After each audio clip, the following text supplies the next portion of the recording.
the background information from your bag? Yes, for the other ShopRite expansion project, yes. Right. Can you tell us what the approved parking ratio was for the other, or for the current ShopRite location? Sure, it was 4 spaces per 1,000 square feet. And again, just set that in the context of what we're proposing versus what is required. We are proposing at this location 5 per 1,000, which of course is greater than 4 per 1,000 approved at the other location, and the ordinance requires an excess of 6 per 1,000. And the ICE parking? That comes in at about 4 per 1,000.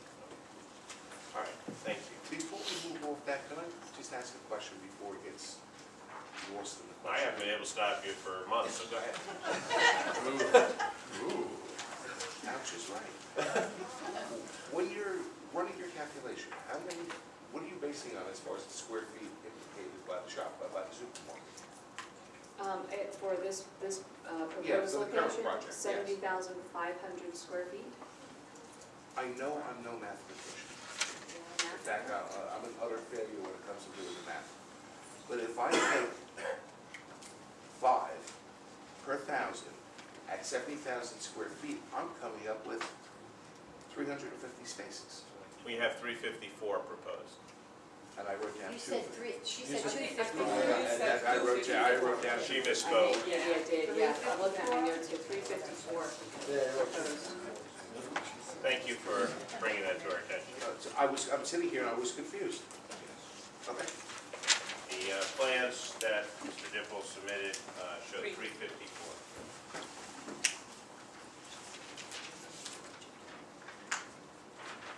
That change from 2 to 354 doesn't affect the ratios, it was just a speaking error, correct? That's correct. I have, looking at my notes, 354 spaces provide. My faith in my own mathematical abilities has been restored. Just to wrap up, Ms. Dolan, the 354 spaces proposed for the supermarket, in your opinion, is it sufficient to sustain in a safe manner the operations of the supermarket as proposed for this site? Yes, as I said earlier, the 5 per 1,000 is an appropriate ratio, and because we've identified a lower actual demand ratio right here in town, I think we've got a very generous supply that will comfortably accommodate the anticipated supermarket demands. Ms. Dolan, you've testified and made some changes along the way to your prior report that we marked into evidence. I believe it was dated November 9th. Have you updated your report to include the additional information that you've now testified to? Yes, I did. There was a letter from Boswell many, many months ago that requested additional counts and intersections. So the testimony that I've provided is based on an update to the original report to include those items and make some other corrections. And did you bring copies of the report as updated and amended with you this evening? Yes. Board's permission, I would like to mark as A32, the updated traffic impact analysis prepared by Dolan and Dean, which now bears a last revised date of June 28, 2012.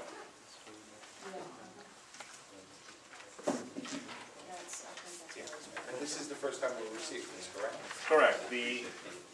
All of the testimony that Ms. Dolan has testified to is contained in this report. They were, for sake of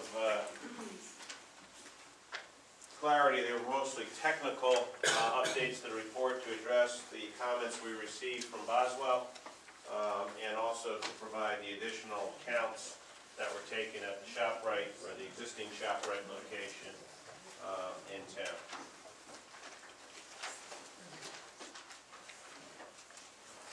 Can I be extras for the missing ones? I got 2 extras. And I said 254 parking spaces. There's a typo on page 18. I referenced the 350 on page 18 at the top of the last bullet item. And then later, somehow we included 254. So obviously that's a typo, but the correct number is the 350 as shown on the plan. 354. that said, I have no further questions. Ms. Dolan, make her available to the board for your questions. I'd like to ask a quick question. I know you made testimony that it's a municipal street and the left turn lane that you provided is sufficient. If this were a county road, how much would you need as far as a roadway goes to make that? Right now you have 30-foot wide, 10-foot lanes. How wide would the county? I don't know what the county requirement is. Mike Dibble and I did check the ordinance to see if there was a requirement. We showed it at the 10-foot. There are 10-foot lanes used in some locations depending upon the availability of right-of-way and pavement, but I don't know the specific county standard, if there is one for a lane approach. Do you know how wide the roadway is where the left-hand turn is provided at Madison Avenue and River Road? I may have some measurements or a plan in the file, but offhand I don't. I mean, they may be 11 feet, 12 feet. I'm not sure. And the supplemental information is this, where you were, the engineering asked for the last time, right? That's covered in this? When your engineer or engineer asked for supplemental information, you referenced the supplemental analysis. There were, based on a February 13, 2012 letter, there was a request for us to include the River and Madison intersection. Okay. We didn't originally include that. And also because our driveway on Main Street was aligning opposite Washington, we needed to count and appropriately analyze that. We didn't have a count for Washington in the first version of the report. So that was the extra count data that was provided in this revision. Members? Question. When you were comparing with the peak hours, you actually went to the existing shop, right? And you did an analysis at that location? Yes, we went there and we counted the traffic entering and exiting the location. And then separate from that, we counted the parking accumulation during this period. When was that done?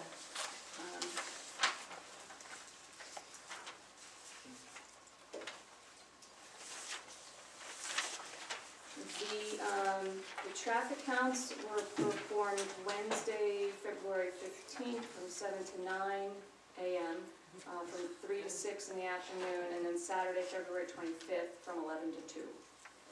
You know, the only thing that I'm having a problem with is, I'm not sure how accurate that is, because quite honestly, I think the volume of people that shop at that store has diminished greatly.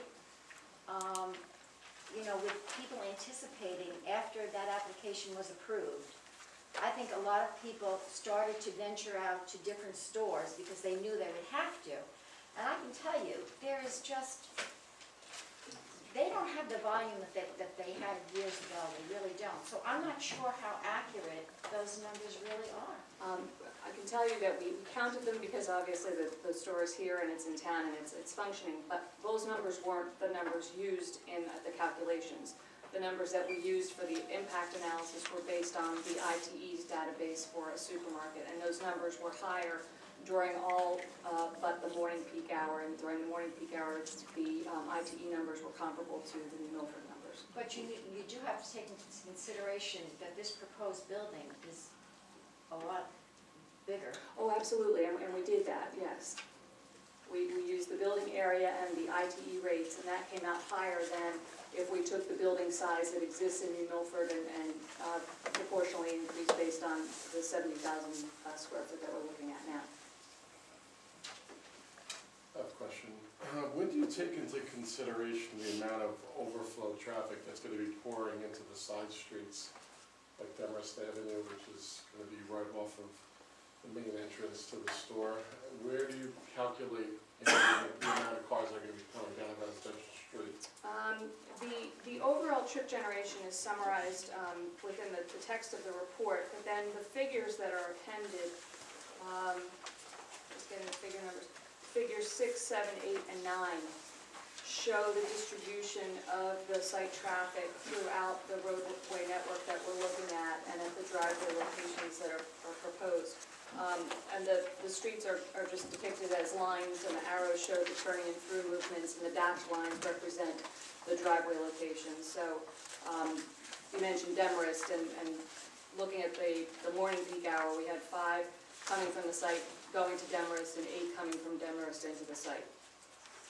Yeah, but don't you think that's gonna increase when people are leaving the supermarket? They're gonna be using Demarest to cut through to go to the boulevard. It's gonna be, you have residential distribution, you have 0 down here. 5% with supermarket and bank distribution. That number is so inaccurate based upon the present site. You know, you can't base something that's happening now with nothing there versus what's going to happen with an additional, 10,000 cars coming through there. Well, you're correct, we didn't assign, call it cut-through traffic through Demarest out to the boulevard. For the residential, we routed most of the traffic southbound, and for the other uses, we distributed it to the various frontages, but not as cut-through per se, but recognizing that the existing traffic flows show the residential patterns and some of the activity. So we took a lot of different things into consideration, but what you're seeing on these 4 figures would be the additional traffic generated by the development. What cut-through street did you use as a comparison with with your report on the existing shop rate? I'm not sure I understand that. Could you Like, repeat how that? did you calculate how the traffic flow is on the existing shop rate versus what's going to be potentially at the new site? The only thing we did at the existing ShopRite was count the total inbound and outbound volumes. We didn't, for example, we didn't account for relocating any of that traffic. We just assigned it all as new. So there wasn't a specific evaluation of the distribution at the existing ShopRite. Instead it was collecting the total entering and exiting volumes during each of the periods.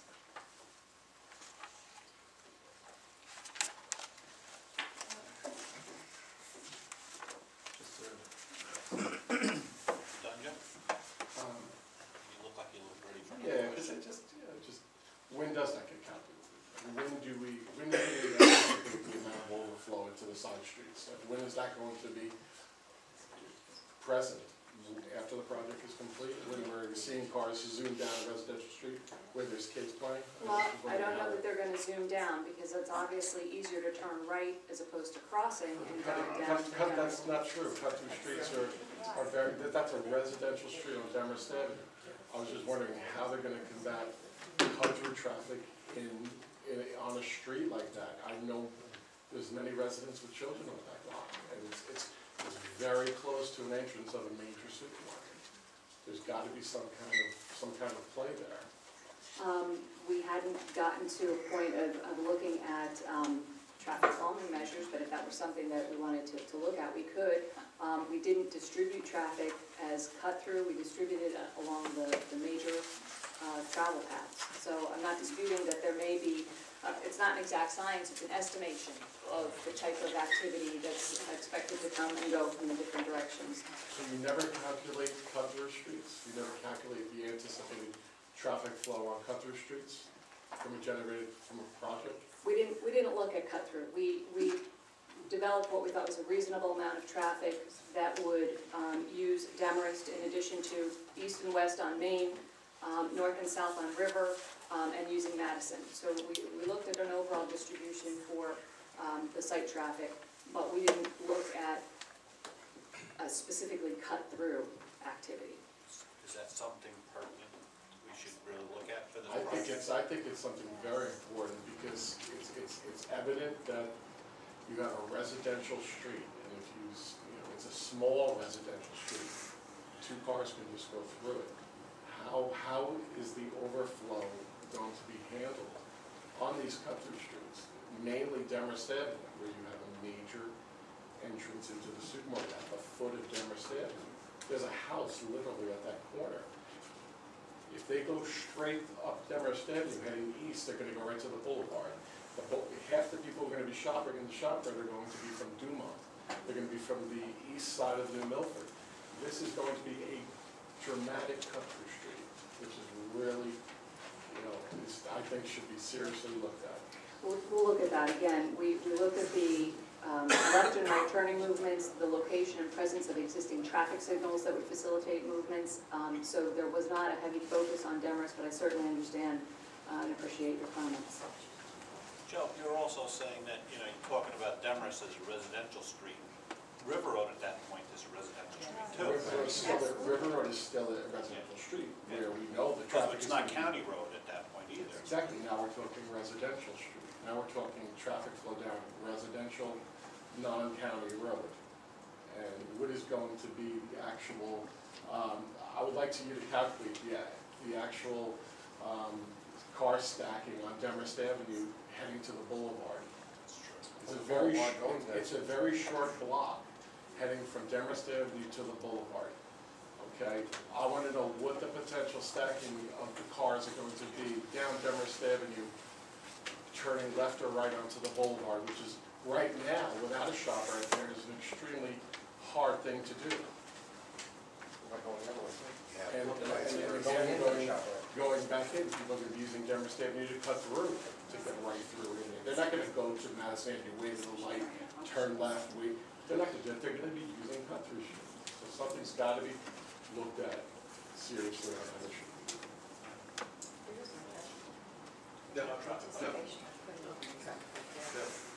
Especially without a traffic light. That's something that, I'm shocked that that wasn't even put in the proposal. Traffic light at the driveway? At the entrance of, at the driveway into the supermarket at Demarest Avenue. Yeah, the traffic volume projections don't warrant it. There's actual criteria that have to be met in order to qualify for traffic signal. And why don't they? Because it would be a stacking problem onto Demarest Avenue. That's why it doesn't warrant it. So right there, I think that's a serious issue where you're putting the entrance to the store right perpendicular to a residential street.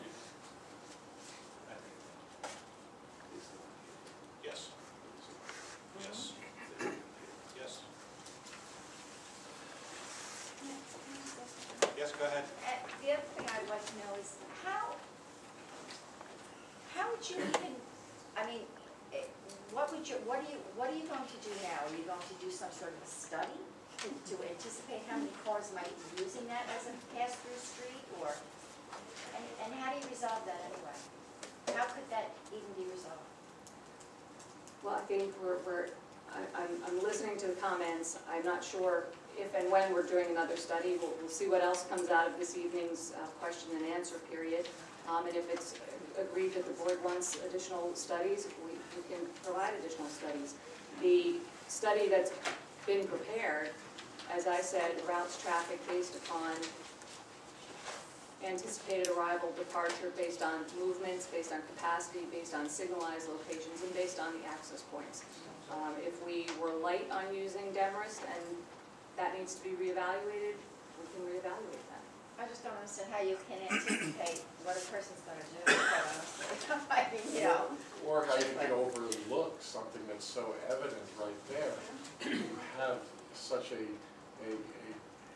residential street, like I'm talking an atypical residential street where only 2 lanes of cars can get through, where houses are lining that street. Okay, and the same problem is going to arise when you go to the southbound side of the proposed shop, right? Where people are going to come out of there and go down go straight up to Washington Avenue. I don't mean Washington Avenue in Birmingham. I mean Washington Avenue, a side street, where people are going to go straight and they're going to cut up the streets to get to River Road to back to their house in Orville. There's a lot of residential streets that have been overlooked completely in this whole entire proposal.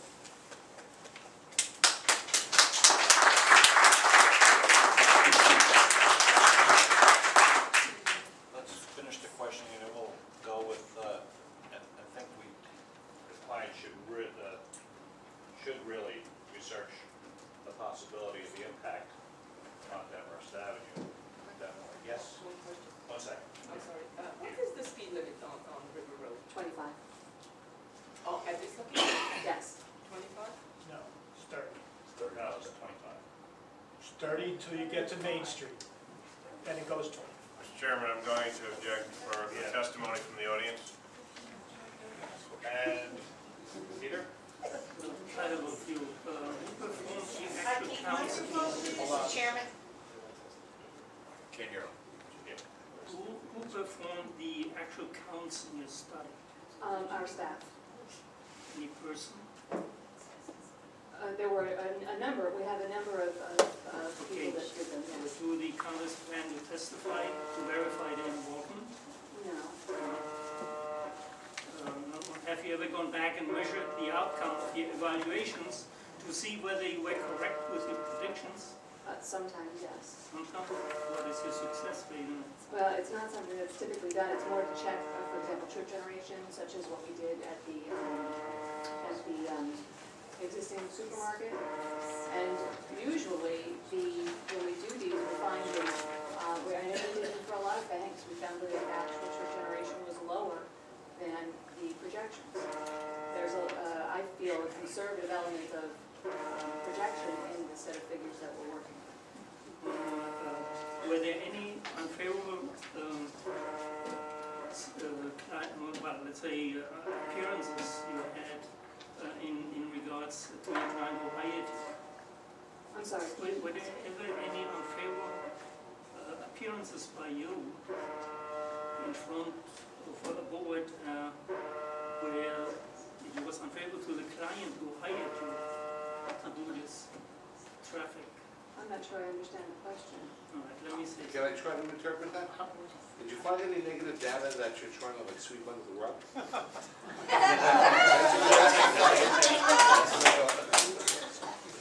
I think the one, and it's in the report, we put tables together of each of the intersections and the calculated levels of service. And at River and Madison, we did find a degradation on one approach from a D to an E during one peak hour. So that's the most negative, I'll say, finding in this study in terms of the impact analysis, at least based on the distribution that we put together to date. The only other comment you have to make to this, because with all this traffic going on, what will happen is that I'm concerned with the safety of our students at the school. Because that will have a huge impact. Thank you. Okay, Frank? When you did the study, did you do it during the school period? Like during school?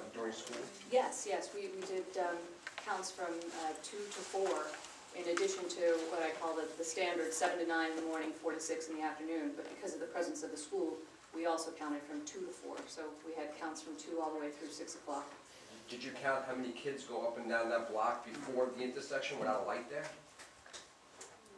You know what I'm trying to say? Because if all those cars are turning and you have to wait for kids to cross the street, how much longer is it going to take that person to turn?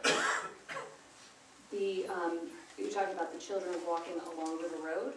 Children walking along the road. Right, we counted the pedestrians, they're in the database, we know there's pedestrians, obviously any traffic, if the children are walking along the River Road frontage, the vehicles will have to yield to the pedestrians just the way they have to yield to the through traffic on River Road. I'm just saying, was that considered in your timing and how long it's going to take somebody to turn? Because then that one turn that you're making a left on can be backed up for a while between 2 and 4 because always a lot of kids passing by there. It's busy. I've been out there when school lets out, and just like any other school, it's busy, and you've got a surge of activity for a good 15 plus minutes, and it's very active. Pedestrians, buses, and cars. Okay, that's very good. Okay. Did you ever do an analysis on a Friday night when they closed the back road?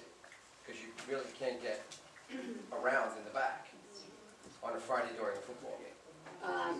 No, none of the counts were performed on any weekday later than 6 p.m., and we didn't study an event or a football game.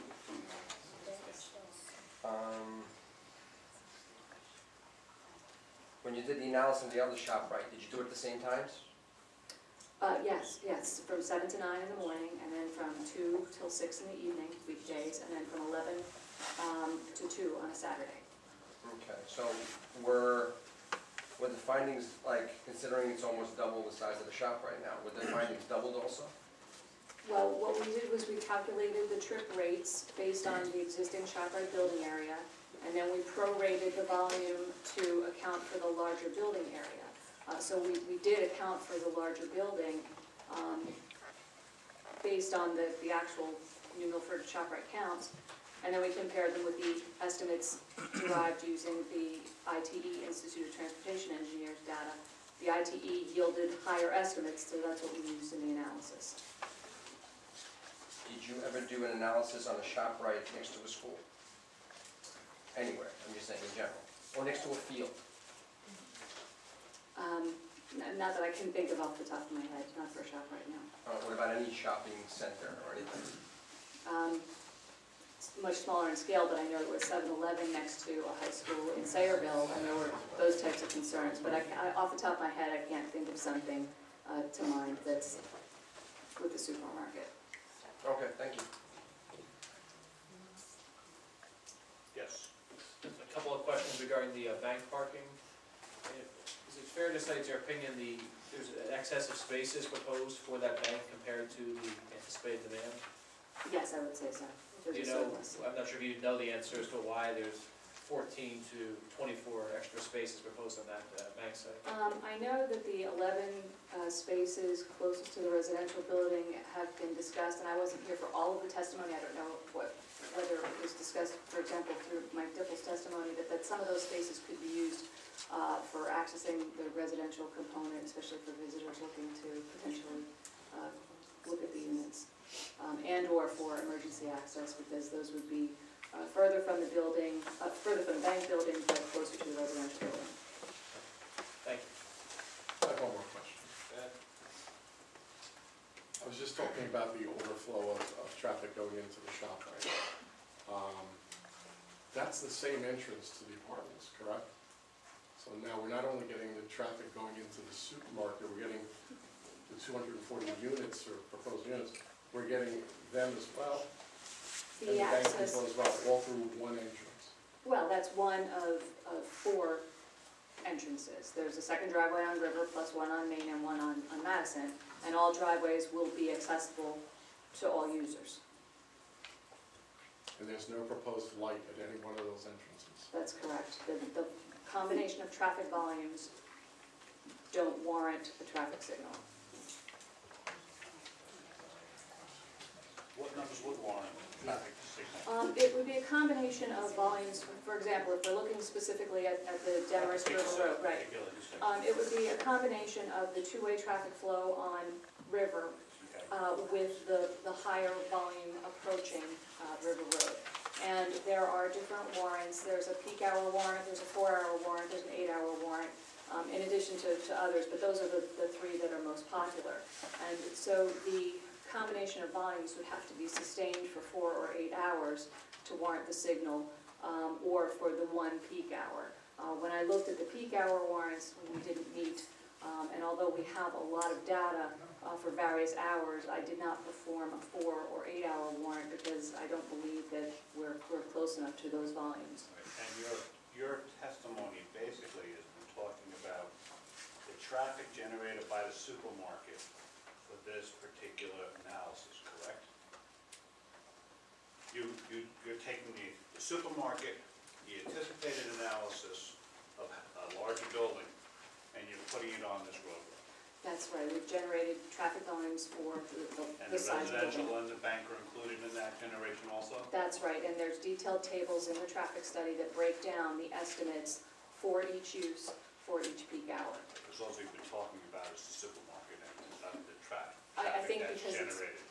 Right, that's been the focus of a few questions, but the analysis does account for the traffic for residential, supermarket, and bank.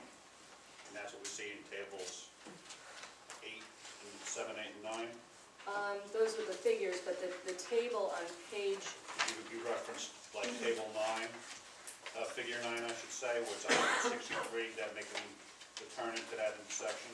right, That is based on all uses.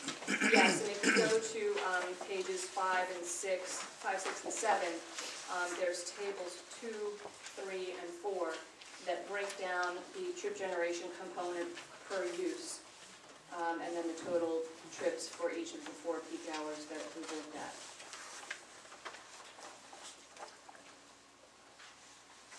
And we're looking at 900 and change trip generations. During the busiest peak hours.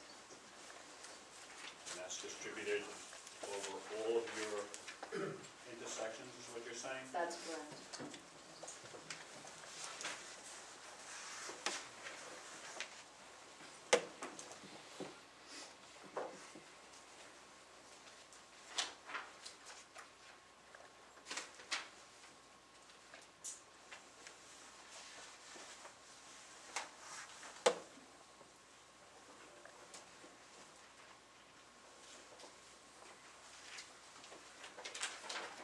Anyone else? I do have a question.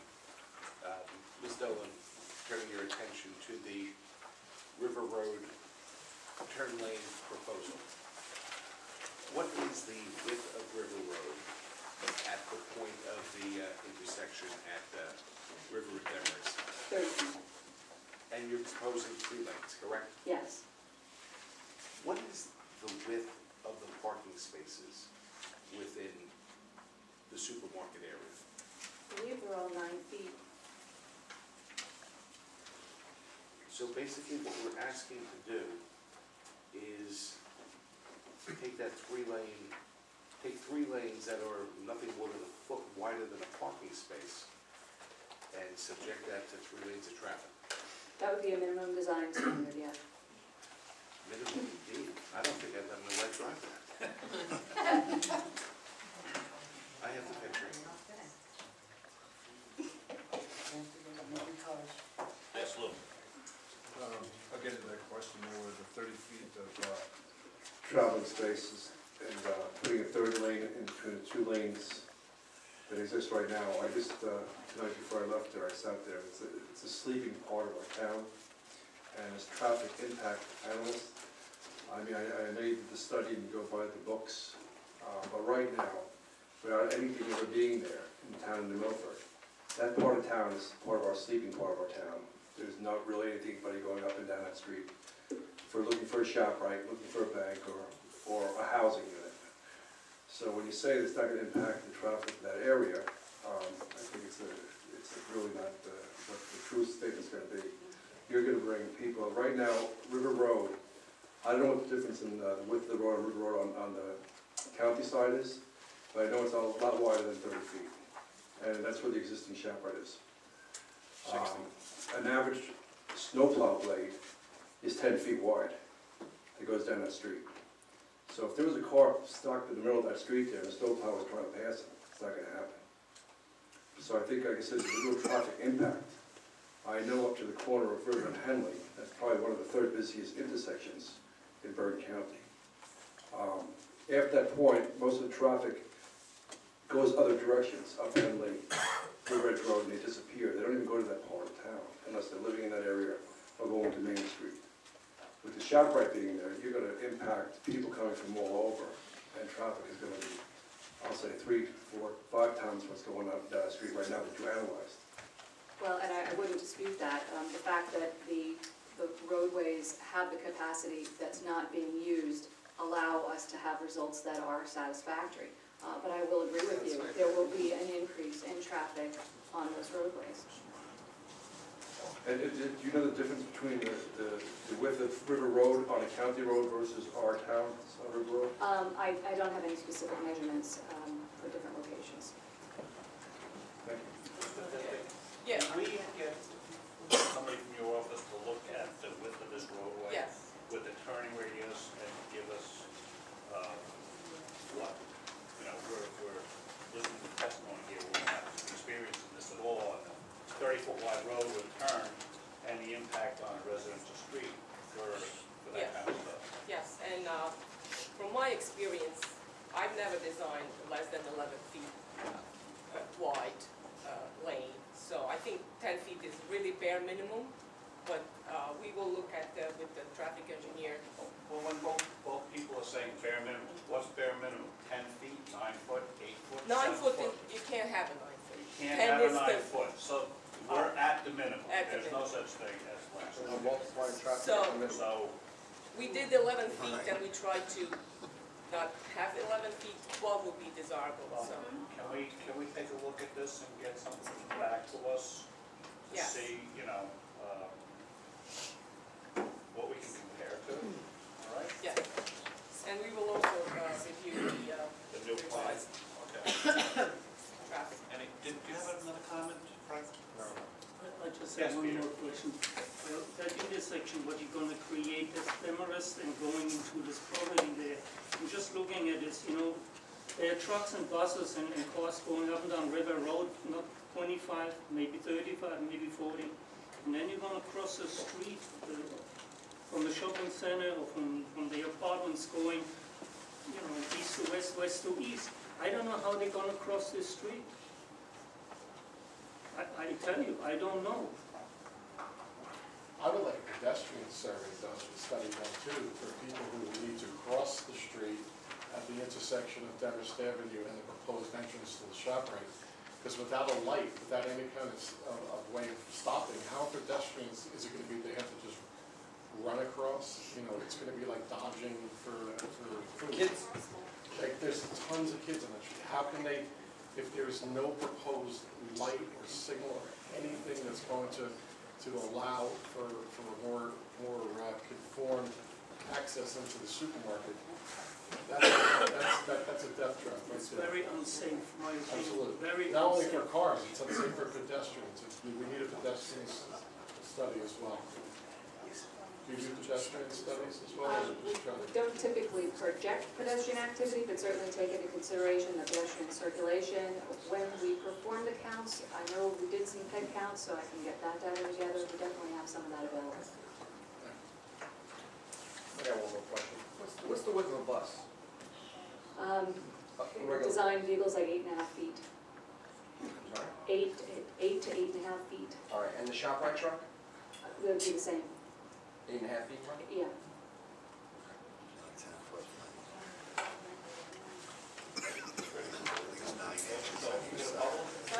Second. All in favor? Aye. Anyone from the public wishing to speak? Raise your hand up. Please state your name and your address. Nick D'Amelio, 349 Trench Drive in Milford. And spell your last name. D'(A)M-E-L-I-O. Thanks. I have a couple of quick questions for you. Are you aware that there is 2 bus stops going north and 2 bus stops going south?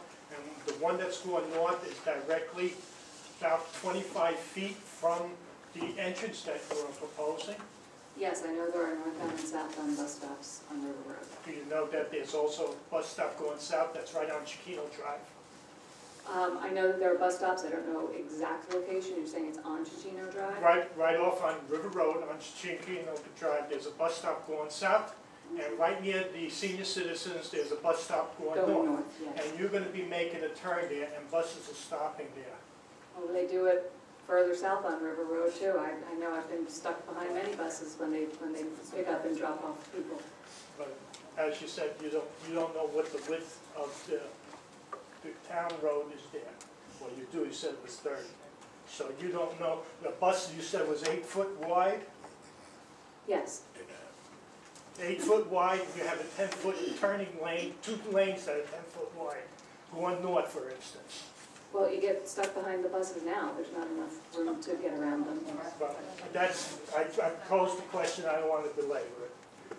The other thing, do you realize that that Madison Avenue from River Road to Main Street, that public service, gas, Verizon, and New Jersey Bus use that road to access their garage and exit their garage? I know I've seen bus activity along the road, yes. But do you know that in River Edge there is a garage where these buses are dispatched and stay overnight? Sure, just beyond the intersection on Main, there's that access to. Okay, have you taken that into consideration with that with those trucks and buses that use those roads north and south? When we performed the traffic counts, we did count the heavy vehicles, and we included a heavy vehicle factor in the calculations. Did you ever take into account during a flood event, when 3 sides of your property, the roads are closed? Madison Avenue is closed from River Road to Main Street. Main Street to River Edge is closed, and Chiquino Drive West is closed. Now, you said you had 4 entrances, is that correct? There's 4 driveways proposed, yes. You're going to eliminate at least 2 of those entrances that are on the south side of Madison Avenue and Main Street? You're saying eliminate them because of flooding? Yes, because the road is closed. I haven't studied any flooding, that would be Mike Dibble's area.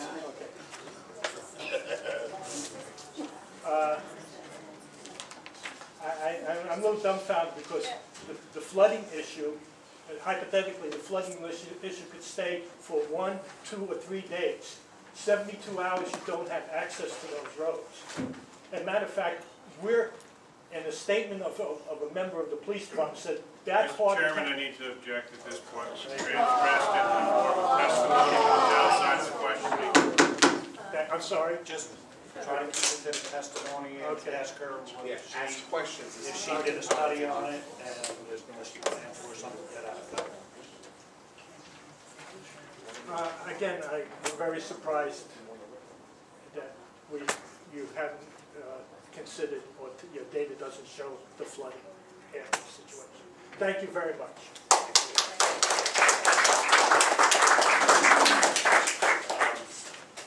Somebody else who's right here?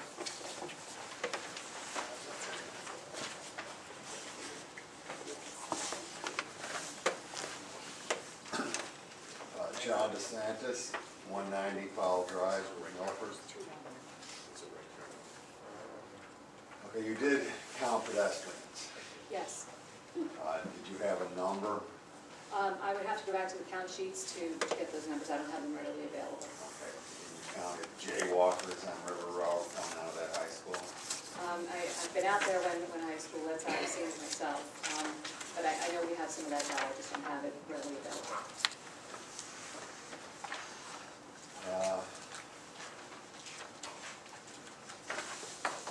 Nick just talked about flooding. You didn't do any traffic study as to where the large vehicles, the trucks go, when the streets he indicated are closed due to flooding? I have not done any flood-related traffic studies, no.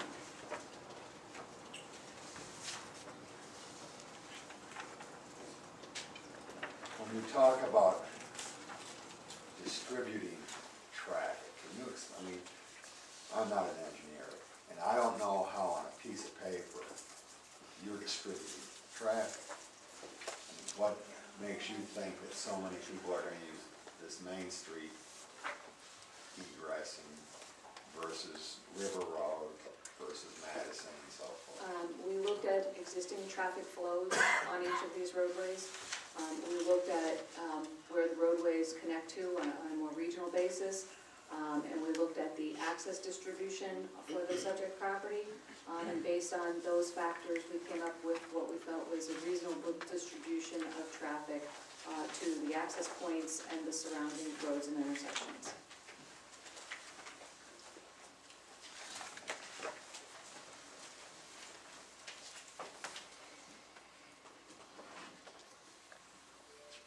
And you did nothing, as you were asked, considering side streets. We counted them. As I said earlier, we did not make a distribution of what was referred to as cut-through activity. We looked at the turning movements, through movements, ease of access, movements where there's capacity and availability to make certain turns, and that's how we routed the traffic. I believe, I'm sorry, Mr. Gabecki, will say anything? Asked you if overall that this didn't have a large impact. And I just can't get it in my head how this huge grocery store, 221 apartments, doesn't increase the traffic by tenfold. I mean, I mean, why are they building parking garages and parking lots if there's no additional traffic? I didn't say there was no additional traffic, and in fact, one of the board members asked earlier about additional traffic. When we calculate the impact, it's based on a level of service scale for traffic movements. And because the capacity exists at these different intersections and along the roads where this site is, that volume of additional traffic generated by these uses can be accommodated. It can be accommodated by the existing traffic signals, and it can be accommodated on the roads because the roads are underutilized at this time. Now, who determines It's based on, we counted the existing traffic volumes, we generated volumes for the proposed uses, and we added that traffic to the existing flows. And then we evaluate the capacity of the system. So you're taking our roadways to their maximum capacity? Not to their maximum, but yes, this site-generated traffic will have the benefit of using the available excess capacity. Is that, I mean, if you lived in a community, would you consider that desirable? I object to the question. Why? Because it's beyond the scope. She's not the planner. That's what you asked the planner. She's the traffic engineer. And all the other questions that you asked her were appropriate. You asked those questions of the planner. You'll get your shot. Okay, I have a question for the board. Is that appropriate? No, but try. You do have traffic engineers working for you? Yes. And the board is gonna utilize these traffic engineers? Okay, that's my question. Thank you. You survived.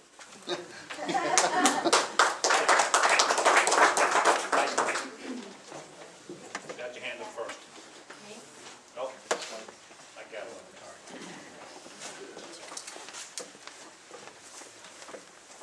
Mr. Chairman, thank you, members of the board. If you could. Your name, your I'm sorry.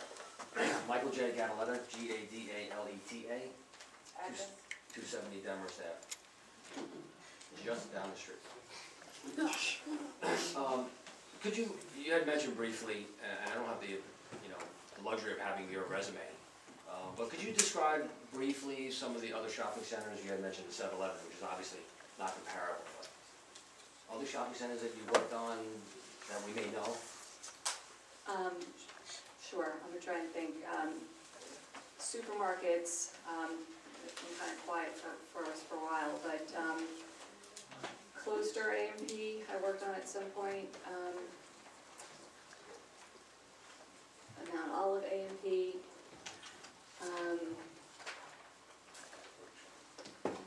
There's so many projects, and now I'm drawing a blank. Because I handled various size and types of developments. More recently, it's been a lot of smaller scale developments, but in my career, I've handled shopping centers of various sizes, upwards of over 1 million square feet in Hamilton. Right on 130 was probably the largest at 1.9 of the study, 1.9 million square feet. The reason I bring up that question is, can you, would you say that those shopping centers are accessed by highway roads? Are they just off the expressway? Are they off Garden State Parkway? Because you can see, where my question is headed. We're coming off of a 30-foot wide, sleepy area of town, and every street around this development is pretty much the same. And we don't have the availability of having an access ramp, off of Route 4, for example. So have you in your resume a similar circumstance that we could perhaps drive by and see how that is functioning? Well, I'll look through my project list, but off the top of my head, I'm going to say that based on the existing traffic volumes on River Road, I probably haven't had a retail use of this size on what is a somewhat quiet road. Secondary road, you said, if that. It's a collector road, and in this Which road? particular area, it is lower volume than to the south.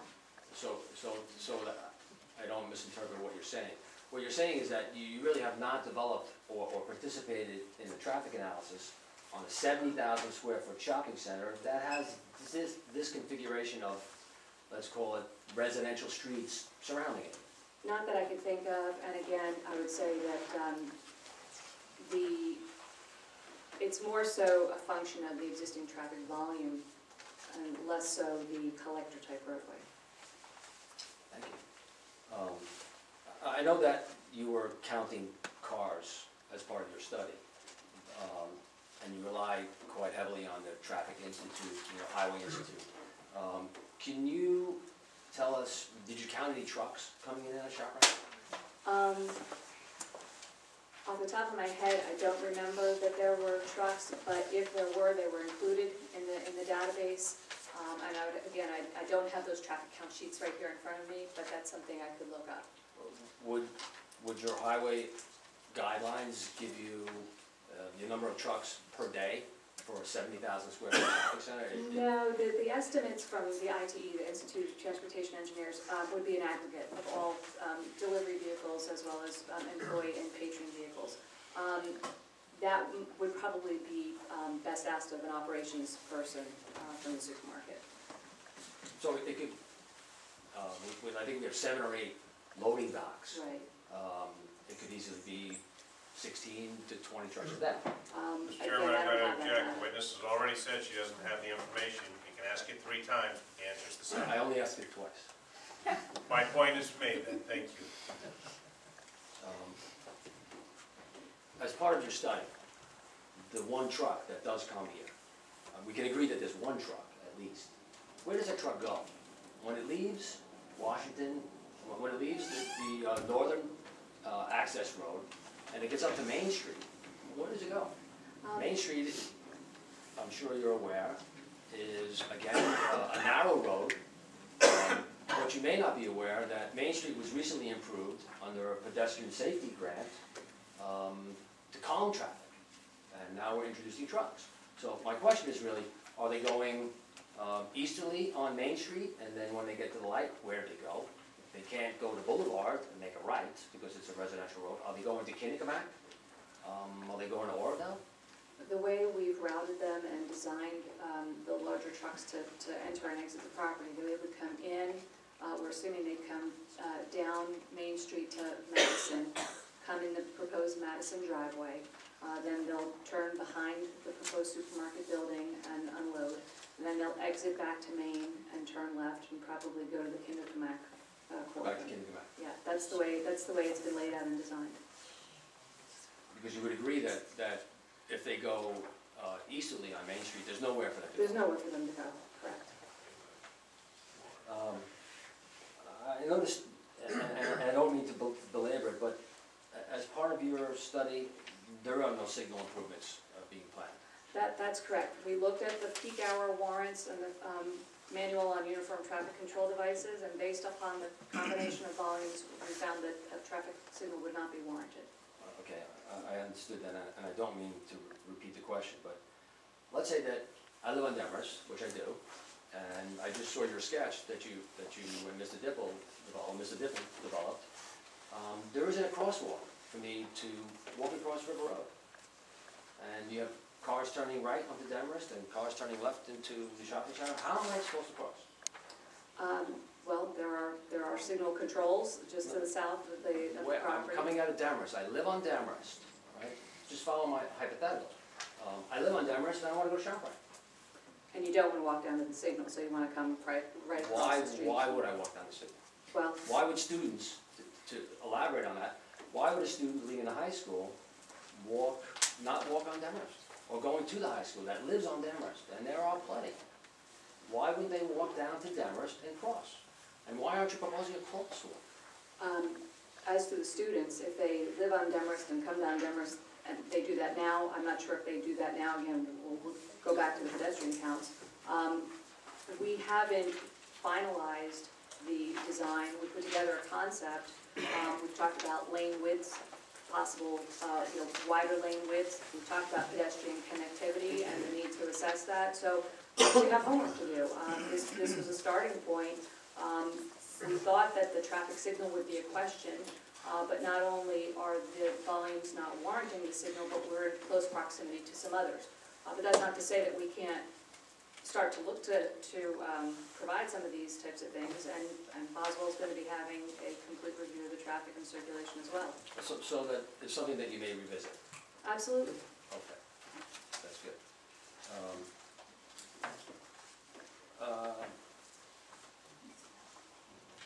Just excuse me one second, I'm trying to read my own handwriting.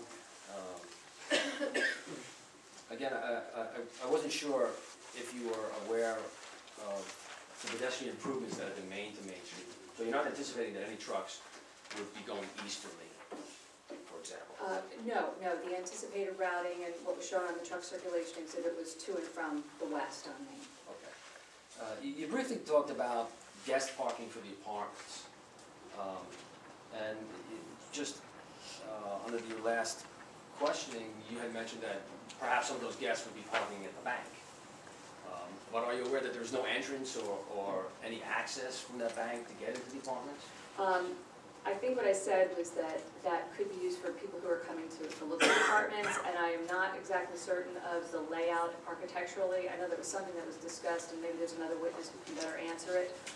But it was an overflow surplus of parking that could perhaps have some other use. In your experience, do you think it's beneficial to have, 20 extra spaces at the bank? And the reason I bring that up, would it be residents or that should not be parking overnight behind the bank? Maybe undesirables, cars left over the weekend, somebody doesn't feel like parking in the parking garage because there are those extra spaces? I guess those are things that could be of concern, and then it becomes a management issue and or a policing issue for unwanted vehicle storage overnight. Right, so potentially it could be a problem, and that, would that be something that you would re-examine with Mr. Dipple, that perhaps reducing the amount of parking? And with the applicant, for example, that area could be possibly not striped for parking, but used for emergency access type of thing. So that's certainly something that can be further evaluated by the project team and the applicant. And as I said, based on my experience with banks these days, there is a surplus here, so there may be some unnecessary parking. It might even be possible that perhaps some trees could be saved, not be removed as part of the development. That would be an issue for site design for Mr. Dipple. I'm not sure how that all works. I finally deciphered my handwriting, but again, let's say as a resident of Demorest, I want to drive into the parking lot. Cars making lefts, cars making rights, there's no signal. How am I doing that? Again, based on the existing activity on Demorest, we didn't route a significant amount of traffic to and from Demorest. If the distribution were swayed so heavily in that direction, that would bring down those levels of service that we talked about. Because it is harder to make a left or to cross, because you've got to get a gap in both directions. So I don't know that the volumes would get high enough to warrant a signal, but certainly it would change what we've looked at to date and would require revisiting, again, that peak hour signal warrant. Would it be under your purview to perhaps suggest that Demorest be closed off? I started to say that much earlier this evening about traffic calming. I know, for example, someone mentioned Washington, which is across Maine, and there are no left turn signs.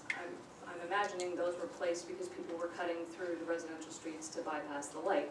I don't know that for certain, but those types of treatments might be something that we would look at, but that would be certainly require the governing body's participation. But that is something that certainly could be looked at. And that would be proposed by you? I think it would probably be proposed in working with the board's engineer. Obviously, the bank and with ATMs and whatnot, the bank is open 24 hours. So with extra parking at the bank, we can assume that people are going to be going to the bank at all hours. Early mornings, weekends, late evenings. Don't you think that the bank parking, and please interrupt me, or Mr. Mr. Delvecchio will if it's not your area of expertise, but having that amount of parking for the bank, excess parking for the bank, in close proximity to, I think I counted it for Mr. Dipple, it's about 21 units that have direct side yard with the bank. And the only thing that separates the bank from the residential units is a sidewalk and a curb, 6 or 7 feet. So I'm going to the bank, it's 11 o'clock at night, and I'm shining my headlights right into somebody's bedroom window. Is that something that is in your area that it should be shielded, or maybe there's too many parking spaces, or the parking spaces should be further away? It's not typically in my area. I think my testimony has been that there is a surplus of parking surrounding the bank. There may be some operational issues that I'm unaware of as to why that parking is still on the plan or has been maintained on the plan. But I would agree with you that there could be that type of nighttime, the lights impacting the windows on the residences if they don't pull their shades at night. And just finally, in reviewing your sketch just briefly, it appears that the access and the egress from the bank, if they're exiting out to a Demarest, they seem to run into the traffic coming out of the shopping center. It's maybe only 30 or 40 feet from the bank exit, access and egress, with cars lining up to exit out towards River Road. And do you anticipate any problems with traffic flow? I'm trying to get into the shopping center. There's a guy in front of me, 30 feet away, making a left into the bank. He can't get into the bank because there's traffic coming out of the shopping center, and things are backing up at the senior center. Yeah, we looked at it in terms of the bank trip generation. Because of electronic banking, ATMs, direct deposit, and so on and so forth, the bank trip generation is relatively low. So if it were some other type of use, maybe a restaurant use or something that was generating a lot more activity, I think we'd have more concern. But because it's a somewhat quiet use, and we can stack about 3 cars in between those 2 locations, it seems to be an acceptable configuration. Thank you. If it's permissible, I kind of wanted to expand on what John had said. What is the procedure to ask the board a question? Should I do it in writing? I don't want to wait 3 months from now, I may forget my question. Let's do what we did with John, let's give it a shot. I was wondering if the board had any correspondence from the county planning board that it has in its possession that it could possibly share. If you recall, Mr. Dipple, under my questioning last time, mentioned that he did go to the county. I telephoned the county, and I spoke to the county secretary, and they have no such record. So I don't want to say, perhaps I'm missing something here. You know, I may be missing something as well. Because I do not believe that this had gone to the county for any county planning board review. Mr. Delvecchio, is there a application pending before the county planning board? There is no application pending before the county planning board at this time. So I may have misunderstood what Mr. Dipple said.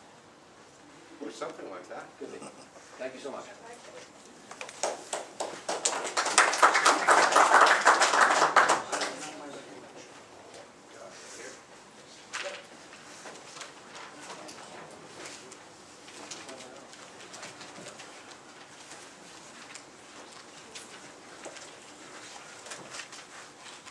Lori Barton, 399 Roslyn. I believe you testified that when you were talking about the trip generation standards and the residential parking requirements and how many trips would be generated with all that, you gave us 1.8 for 1 bedroom, 2 for 2 bedroom, and 2.1 for 3 bedroom. Those are the parking requirements. Okay, those are the parking requirements, but it's not the trip generation. That's right. Now, did you know that a lot of, well, there are going to be not just 1, 2, and 3-bedroom apartments, but there are going to be 1-bedroom plus den apartments? I don't know the specific mix. So you don't know how many would be 1-bedroom plus den? No, I don't. Okay. Now, would you agree that there's a good chance that people who have a 1-bedroom plus den would actually be using that den as a second bedroom? I object, it's outside of this witness's area of expertise. Is there a possibility that that would occur? I object, it's outside of this witness's Okay. expertise. Do you have a question with that? Well, if more units are being used, if 1-bedroom plus den apartments are being used as 2-bedroom apartments, wouldn't that increase the trip generation and the number of parking spaces required? The number of bedrooms does not come into play for trip generation. There's various land use categories for generating trips. We've used the ITE's apartment classification, so it includes apartments with a different number of bedrooms. But if there are more that are being used as 2-bedroom, that would increase the parking requirement? I don't know that that would necessarily be the case. If it's 2-bedroom, it's a two space per unit requirement. I can add this. RESIS makes no, the reason it's the residential site improvement standards makes no distinction from 1-bedroom and 1-bedroom with den. It's just, you know, the calculations are based exclusively on the number of bedrooms, notwithstanding what other amenities may be. Have you been in touch at all with Officer Wild, who is the resource officer at New Milford High School and who stands out front directing the traffic in the morning? No, I have not. Do you think it would be helpful to ask him about the traffic there, since he seems to be really the expert on it? I object to the question. It assumes that the person being spoken about would qualify as an expert in these proceedings, which has not been substantiated. That is absolutely correct. Ask your next question, please. Okay.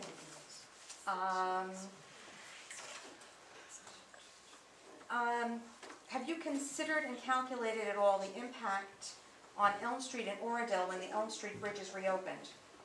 I know that's been an issue. We have routed the traffic, obviously without Elm Street being open. It's not open, so when our counts were performed, there were no counts to be done there. So what we've shown would be the highest orientation to and from the north, using Main Street to get up to Kinderkamack or River Road. So what would happen whenever Elm is open is some of that draw might come over to Elm.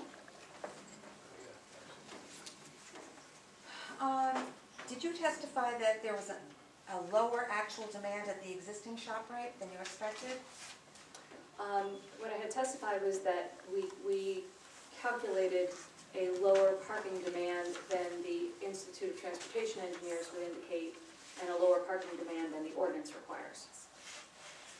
And that was based on what sizes of the existing ShopRite? It's, I think, 62,000 and change. Right, that's what you did testify last time around. However, are you aware that it's actually only 34,000 and change?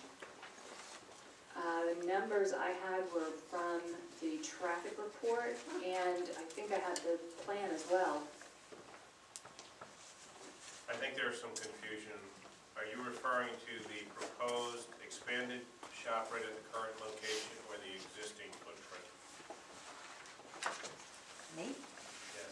I'm talking about the existing one, and that which is what all this testimony was based on, the existing, not the footprint of the new one. The existing one being 34,000 square feet. According to the traffic study, it's 62,100 square feet, the existing ShopRite. Can I ask you to research that further then, perhaps, and maybe make some adjustments to your calculations based on the fact that it is only 34,000 square feet?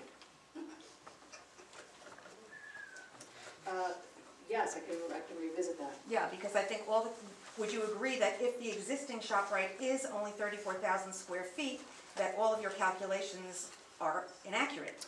Well, the existing demand ratio would be incorrect, yes. And would you also say that would you agree that if a store is in a state of disrepair, that perhaps that would indicate the lower actual demand as well, because people don't maybe go there as well? I don't have an opinion on the history and current activity versus former activity. Okay. Would you agree that a ShopRite that's more than double the size of the existing ShopRite would require significantly more employees?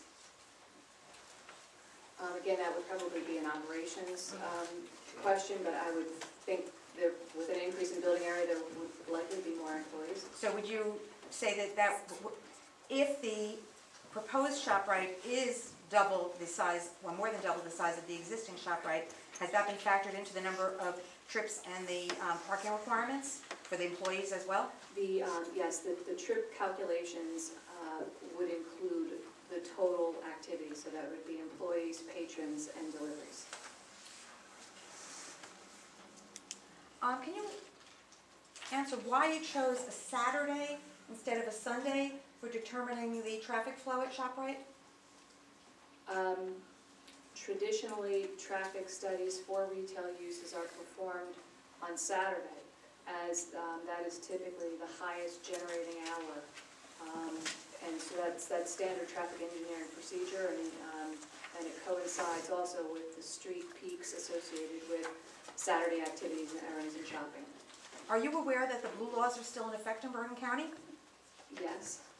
And are you aware that as a result, Sunday is a far busier supermarket day in Bergen County than a Saturday would be? I object to the question, assumes facts, not evidence.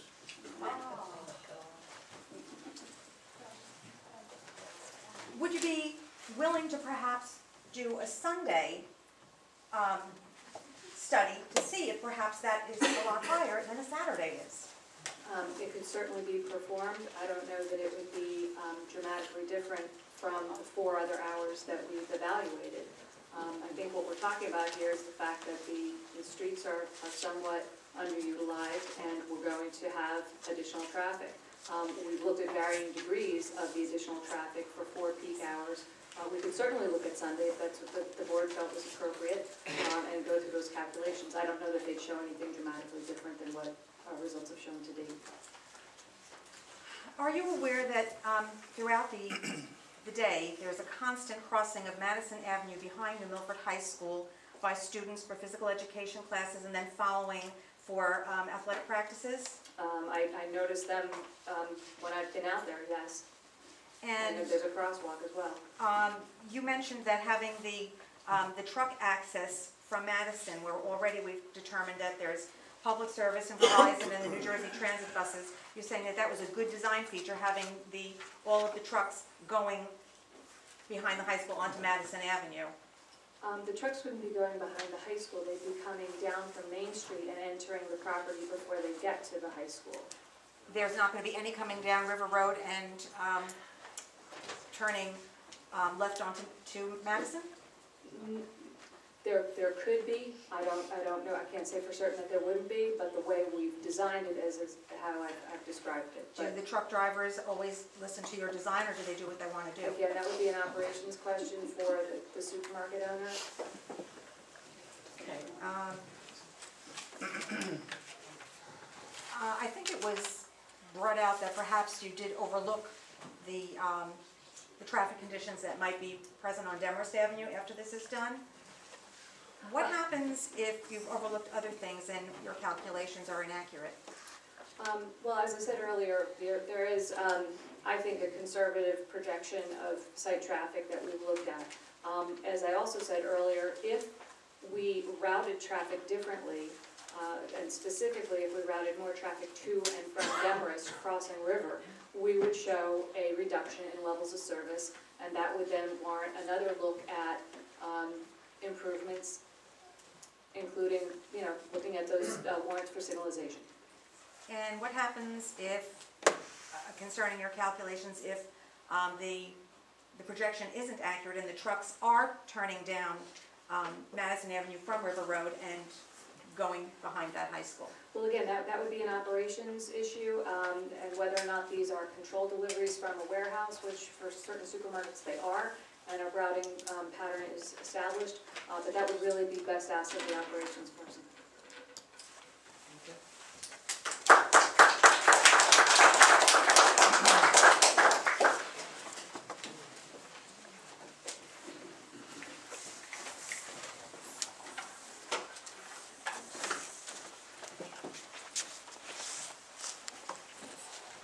Miriam Pickett, 222 Baldwin Avenue. I'd like to know what you consider an underutilized road. What does that mean? Well, if you look at the existing traffic volumes on River Road, for example, they're low. And that's why there is excess capacity, and that's why the intersections and roads can handle the traffic associated with this development. How do you decide they're low? As a resident of New Milford, and I travel that part of town, I think it's just fine. I don't think it's underutilized at all. I think that during peak hours, during rush hour, it gets crowded. During the day, you can get through if the high school is in session. And I just don't Chairman, I'm going to understand that. object. We straight into Yes, you the will. line of testimony as opposed to questions. All right, You that's, started off with the right question, you had a question. all right, well, I did How have, do you determine? how do you determine? Well, it's the traffic counts, and Well, what is the traffic, all right, so going from Madison Avenue to Main Street, what are the number of cars that need to pass within an hour that make it an underutilized road? the capacity would be about 1,900. And during the morning peak hour, it's about 500. During the afternoon peak hour, 400. During the evening peak hour, 450. And the Saturday peak hour, 360. And that's what it is currently? Those are the existing two-way traffic volumes on River Road during the peak hours that we counted. Now, are you aware that the middle school, when the middle school in New Milford lets out at, I think it's 3 o'clock, the traffic comes out onto Madison Avenue and makes a right turn, and traffic begins to back up, and it backs up all the way to the middle school, which is about 3 or 4 blocks up, and it's very, very difficult to get down that road now without having a ShopRite a few blocks away. Did you take into consideration the traffic from Madison Avenue at 3 o'clock? We included a count of Madison and River Road in our study, and that was the volume that was counted. At what time? From 7 to 9 in the morning, from 2 in the afternoon until 6 o'clock, and then again on Saturday from 11 to 2. Now, we've heard a lot about Demers, now I'm going to talk about where I live. I live on Baldwin Avenue, and as it is, Baldwin Avenue is passed through. People drive up Baldwin Avenue because they don't want to hit that light, and they want to go into Boulevard. I think that would you agree, question, would you agree that traffic going north on River Road, you're going to have a number of streets now that are going to become drive-throughs because they're going to want to avoid that traffic? Would you think that that's a possibility? Well, I think that anytime you have essentially a grid system of streets where there's perpendicular parallel routes and there's the ability to use those roads to get from point A to point B, it's like water seeking its own level. People will choose different paths. So while I think it's a possibility, yes, again, I haven't modeled any specific cut-through patterns. And I guess you didn't take into account how people who live on a street like I do, which is Baldwin Avenue, it's a block from Madison, how am I going to make a left turn? I want to know how I'm going to make a left turn out of River Road during peak hours when there's all this supermarket traffic going in either direction. How am I going to get out of my street? As it is, Well, that's my question. Right.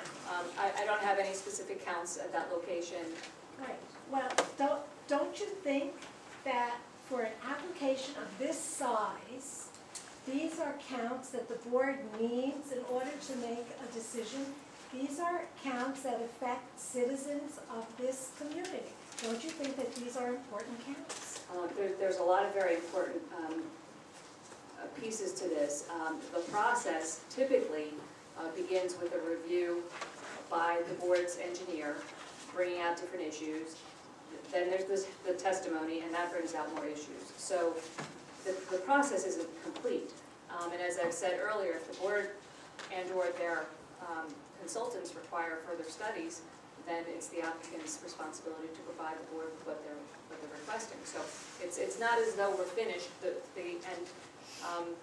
report was issued back in February. Now it's September, and we're finally getting to traffic. The traffic report had been modified to include a few more locations, but that obviously we're talking about further locations this evening. So what's been done to date, I've gone through the different intersections, but I haven't looked at all of them, and I don't have any specific answers for that. Because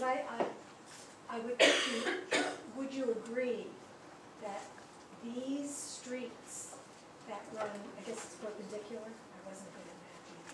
They run perpendicular to River Road and to Boulevard.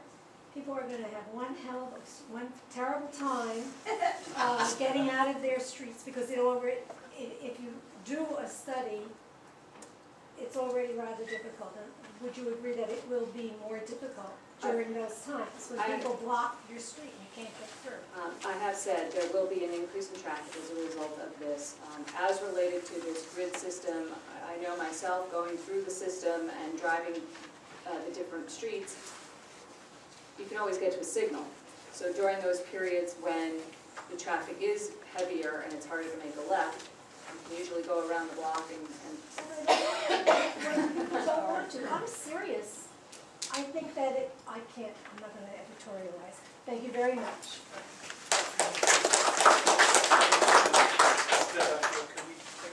I was just about to ask if we could do that to give the court reporter this chance to ask a question.